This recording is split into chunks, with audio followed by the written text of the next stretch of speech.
All right, so earlier this morning I made a post on this page, and it was a request from a young man wanting to just find advices and clarity on what to do. I'm going to read it again.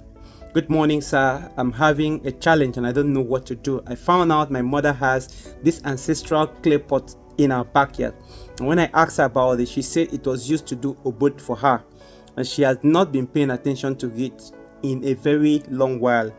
Worried, I want to dispose of it, but scared. I want to ask your followers if anyone knows how to dispose this thing. Scared. All right, so a lot of people came and they were like saying, what is your business? Is the pot disturbing you? Avoid the pot, leave the pot, and all of that. Well, as much as I do not have a problem with that, right?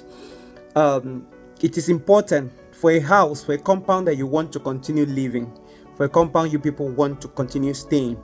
If your mother passes away now, there are certain things that if you did not know or were not addressed before your mother passed away or your father passed away, you people may not be able to stay in that compound.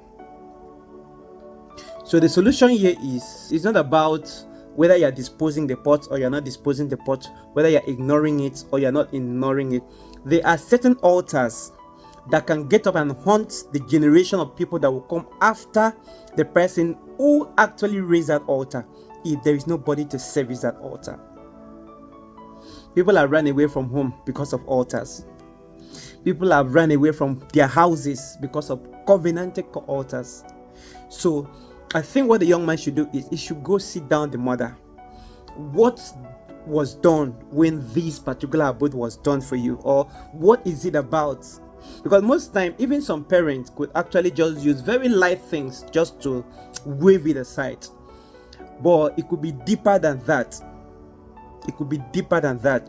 There are people that they are struggling in town. They are trying to do everything, but each time it's as if they're about to rise, everything crashes down.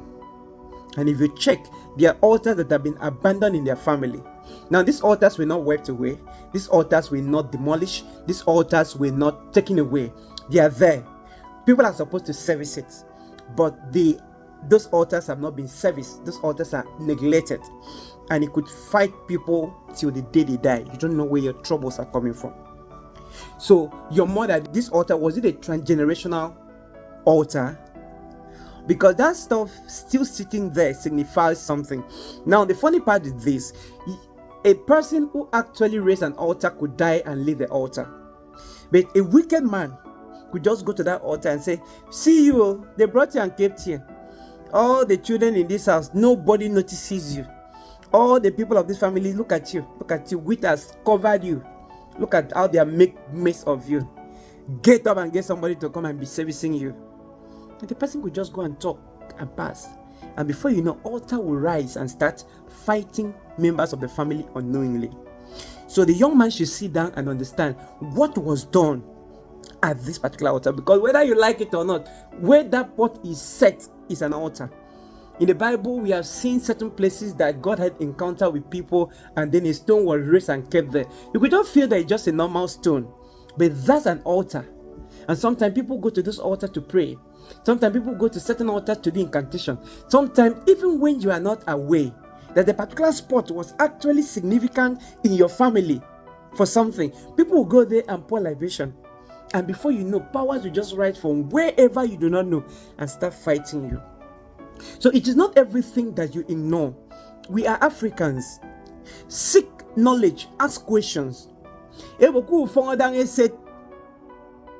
Yeah, you may say, I am of the new creature. I do not believe in this thing. This kind of things. There are no powers, only Jesus.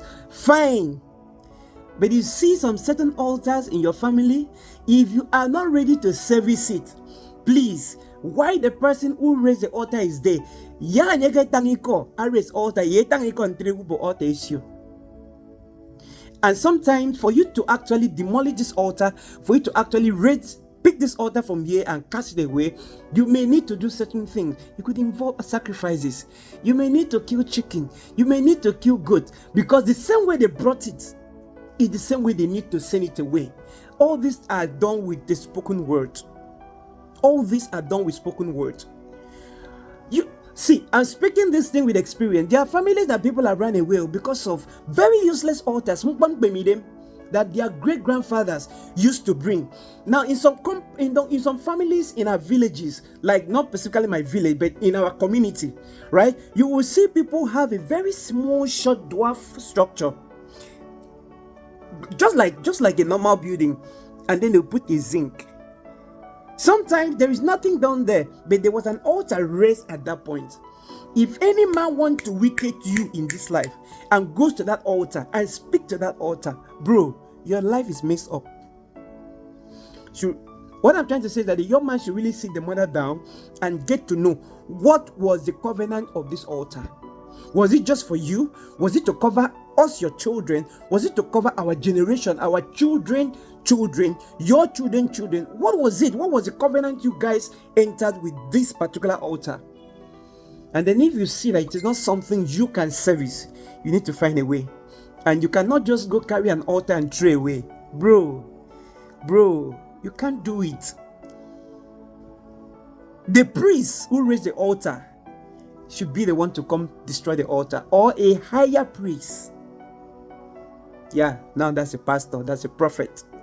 And bro, it's not everybody that can carry the altar and the spirits that surround that place lives. So please be very careful. There are people that can do it. There are people that will come and call your money saying, you see, and then you go. Your trouble will start that day, because I make a come wood. So be careful, bro. Seek spiritual help. Don't go throw that altar away. Talk to your mother, let her tell you the truth. If you're sure you will not be able to service that and you don't want that in your father's house, find the priest who did it, or somebody in the order of that priesthood, or find a higher priest who represents Jesus Christ. Shalom. God bless you.